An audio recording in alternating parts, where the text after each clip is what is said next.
The Epstein List is finally out. Late last night, people started pinging me, telling me, DMing me that the DOJ finally released the Epstein List. But it's not a ledger or a blacklist or a black book that Epstein kept, that everybody kept saying existed. No, it is a compilation of all of the names that exist within the files, of which, 6 million plus pages. And the qualifications behind getting on the list, which was then generated by the DOJ, was simply that their name was mentioned. Not victims, but any prominent public official got on the list. All they had to do was have their name mentioned. And so the context is completely removed. And here's the list. This is 2.5 pages of names, and they are just in alphabetical order. So you have like Joe Biden and Bill Gates and Bill Cosby and Maureen Comey, and we'll go to the other pages.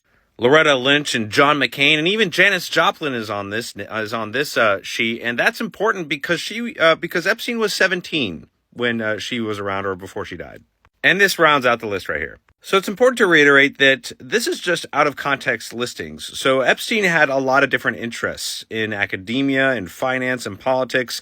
He enjoyed everything from theoretical physics to eugenics, because he's a sick individual that fortunately is no longer here. And so he talked about all his interests. And so if a prominent name was circled around those interests, he would talk about them, and now their name is in the list. What's more important is the context in which these names appear, and The Economist did an excellent job doing that. You should go check it out and go look at their research, where they actually compiled infographics depicting all of the people that bothered to maintain contact with Epstein after his conviction. I do mean the first conviction, where he was soliciting a minor. And I think that the reason why they used that as a milestone in their analysis is because we all should ask the question, why are all these prominent people still talking to him after a conviction of such depravity? They even broke it down to show which industry he was focused on most, and finance was the big one, and then academia, to my earlier point, and then you have politics here, media and entertainment, and these are all the people he actually talked to, and those people that talked to him.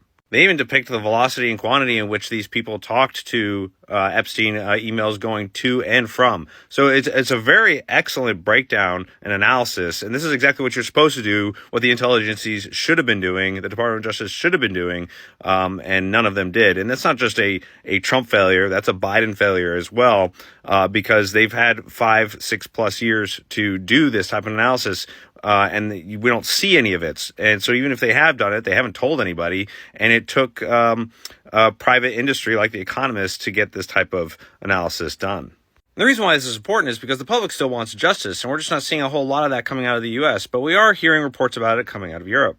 Now, Europe's not doing what Never-Trumpers want. They're not just going after names that are arbitrarily mentioned throughout Epstein's life. They are going after those that have received right scrutiny because they continued to talk to Epstein, especially after his conviction, and they worked with him in some fashion, even if it's just constant communication and nothing more. They are getting the right scrutiny they deserve through their finances, and then they're also getting raked over the coals in the court of public opinion, and so some of them are losing their positions, so that's kind of what we want to see happening in the United States. I think The Economist draws a logical line, who maintained contact with Epstein after his first conviction, and then in the context of those communiques, what were they talking about, and then why so frequently, so often. I know I personally would never associate myself with somebody like that, especially after a conviction, and I just don't understand the mentality in the upper echelons of society in these elite circles where they thought that was okay, because it's not.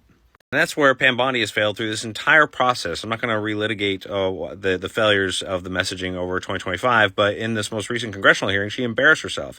And I'm not saying she shouldn't have gone armed to combat the congressmen that are trying to get sound bites from her, and she was well prepared about horrible situations in their own districts that they don't seem to talk about. But she could have easily gone in there and said, hey, listen, all of this material is hearsay. A lot of it has already been investigated and has been proven to not carry any weight, and there are false claims, and there's no there, and people are just trying to muddy the file by filing anonymous reports with the FBI. And she would have been right to then say all that, followed by, but we have done this analysis, and then presented an analysis like what The Economist did. But she hasn't done that. Instead, the DOJ has been quite defiant, and then they finally thumbed their nose at the process by just releasing a list of names without any context. People are also wondering why hasn't more been done? Why haven't the victims gone after their perpetrators? Well, one victim did. They went after billionaire Leon Black, and he won the case. And so the victim lost, and the law firm that supported her was then attacked by Leon Black's law firm, or the law firm that supported him, and they tried to destroy that law firm. So where is the incentive to go after these billionaire elites when they can just turn around and attack the very lawyers that are trying to help out the victims? I don't believe the DOJ can go after private citizens in this fashion. I know they operate in the civil space, but they traditionally are defending the federal government, and I don't think they've actually ever gone after a private citizen, and in the civil space, that is.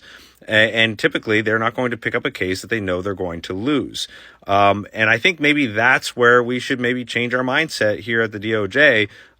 Sometimes the effort is more worth than the actual outcome.